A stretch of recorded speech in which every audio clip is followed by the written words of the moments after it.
Welcome back to Bikes and Beers. We recently attended the first annual Brewfest sponsored by the Beard and Beer Market at the Southern Railway Terminal in Knoxville, Tennessee. Over 70 commercial brewers showed up with more than 150 beers to sample.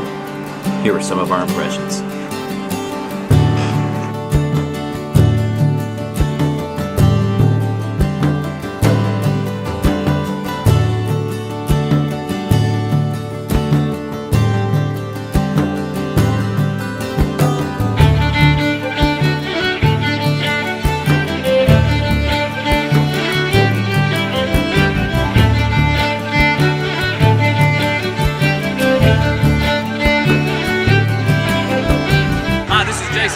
Coming live from Knoxville Brewfest with BikesandBeers.com. Join me as we sample Knoxville's greatest flavors.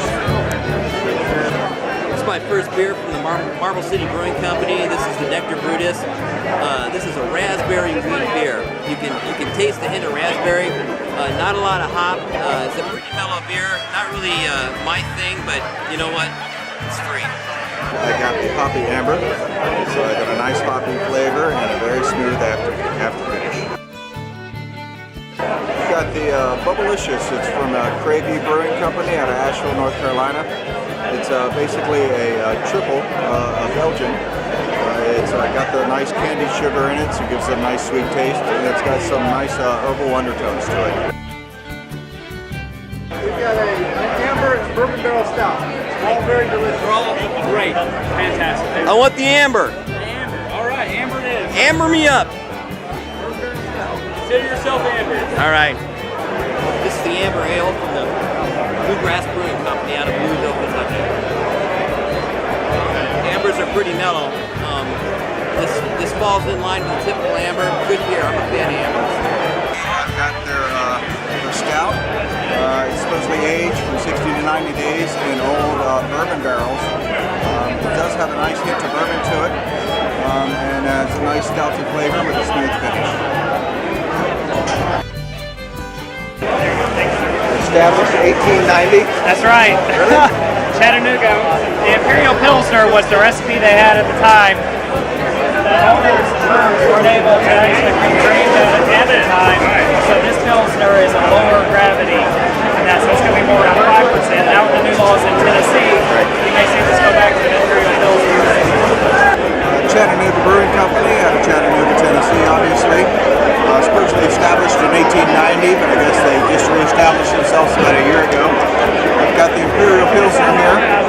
It's quite nice. It's got a nice full back flavor to it, and kind of a hint of a citrusy flavor to it as well. This is the Hill City IPA. As you would expect from an IPA, this is a little hoppy. Has just the right amount of hoppiness. Good beer.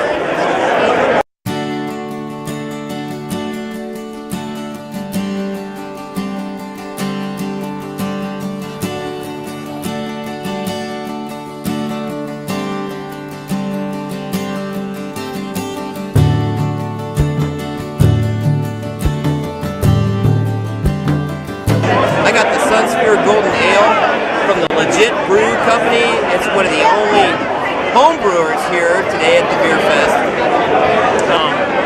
This ale is smooth with a light flavor. Not bad. I've got the Jet Whip Ale here. It's a triple hoppy beer from Legit Brewing Company. They're actually home brewers here, something we aspire to maybe next event. It's a very, very hoppy beer. The triple hops is not a joke. So definitely a good beer to drink.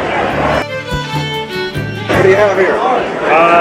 Torch is going to be the lightest of the three. That's your Pilsner, number 2 seller overall of the company. The hoppings are lead seller. Nice, about 6.3% on the alcohol, 5-way hop whip. The India Brown Ales that aged in a bourbon barrel for 5.5 months.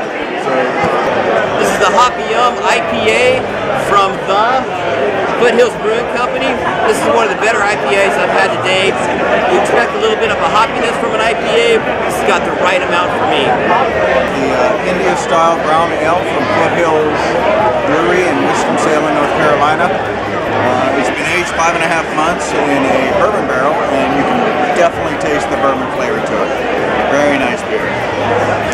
I I got the Georgia Brown from the Sweetwater Brewing Company in Atlanta, Georgia. Just what a brown should taste like. Awesome beer.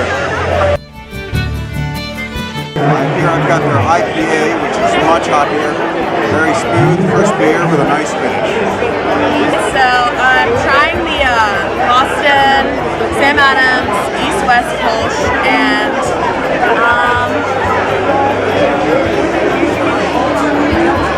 it's like a medium body. It's got like a sweet, crispy finish to it, and I would say it's good for like people who enjoy a lighter beer with flavor. It's really good. This is the Cherokee Brewing Company from Jonesboro, Tennessee. This is their Amber Ale. A little exciting for an amber, but I like it. The first annual Knoxville Brewfest was a great success. We had a lot of fun mixing with the other 1,497 Brewfest patrons. Bikes and Beers will definitely be back next year, and maybe with some of our own beer to share. Until next time, remember, a fine beer can be judged with just one sip, but why stop there?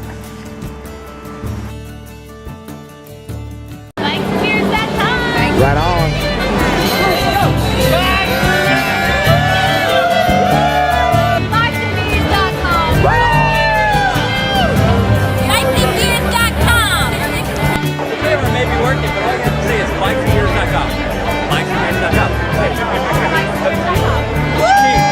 Perfect.